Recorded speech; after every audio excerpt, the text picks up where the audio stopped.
Hello everyone. This is part one of a series of short lectures on graphene.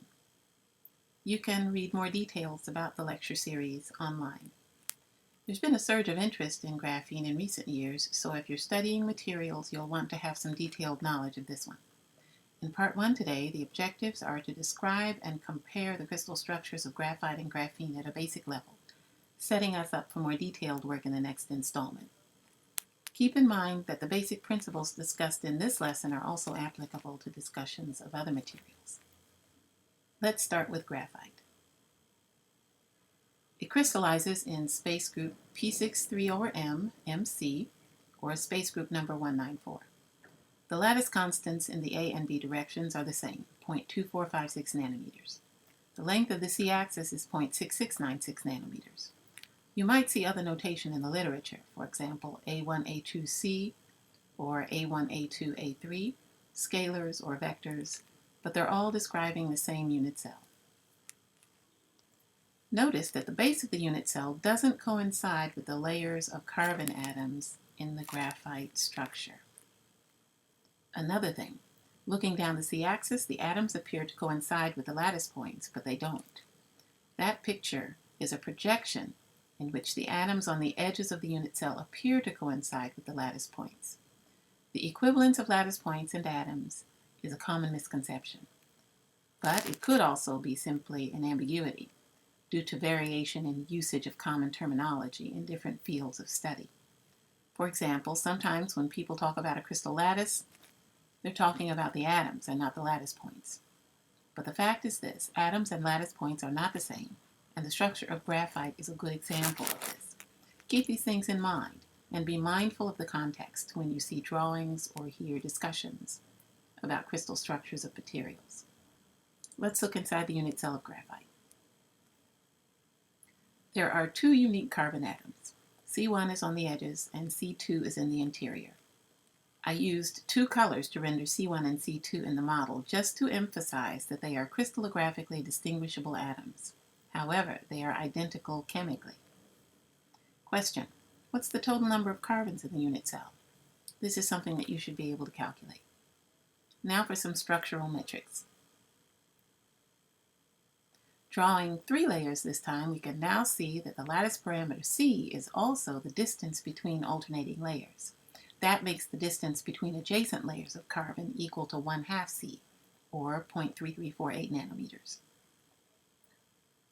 Looking down the C-axis, we can isolate a single layer of graphite, look at it in projection along with the unit cell, and use the spatial relationships between the atoms, the unit cell dimensions and angles, some simple geometry, to calculate bond distances and angles. Question: what's the carbon-carbon bond distance within a layer of graphite? This is another calculation you should be able to do. As you'll find out, this carbon-carbon distance is typical for carbon-carbon bonds in conjugated double bond systems, falling between the carbon-carbon single bond and the carbon-carbon triple bond in length as well as in strength. Our ability to obtain distances and angles between atoms from crystal structures determined with diffraction data has been invaluable in many fields of study, contributing to our understanding of chemical bonding at a fundamental level. Very important. Okay. Now let's talk about the graphene unit cell. Remove a single layer from the graphite, then we have the material graphene, specifically single layer graphene. Superimpose a 2D unit cell on this structure. Notice the location of the unit cell with respect to the atoms is not the same as it is in graphite. Atoms are no longer appearing to coincide with the unit cell edges or lattice points when the structure is observed from a vantage point perpendicular to the plane. The unit cell has been shifted. However, lattice parameters are the same as in graphite because the repeat distance within the layer hasn't changed. The space group is different though because the 3D aspects of structure are missing, so the 3D aspects of symmetry are missing as well. Question: what are the fractional coordinates of the two atoms in the unit cell? What are the Cartesian coordinates? Now that we have the graphene structure and the graphene unit cell, let's add more details. For example, let's add a few families of Miller planes. Recall that Miller indices for hexagonal structures contain 4 numbers. The fourth index is 0 in the case of graphene, because single-layer graphene has no third dimension. Question: what are the Miller indices of the set of planes shown in purple? The distance between lines is constant, and that's the D spacing for that family of lines. And I'm calling them lines instead of planes since we're working in 2D. This is an important feature of our drawing, the D spacings that is, because they can be calculated from diffraction experiments. Okay, well that's it for part 1. That's enough detail for today.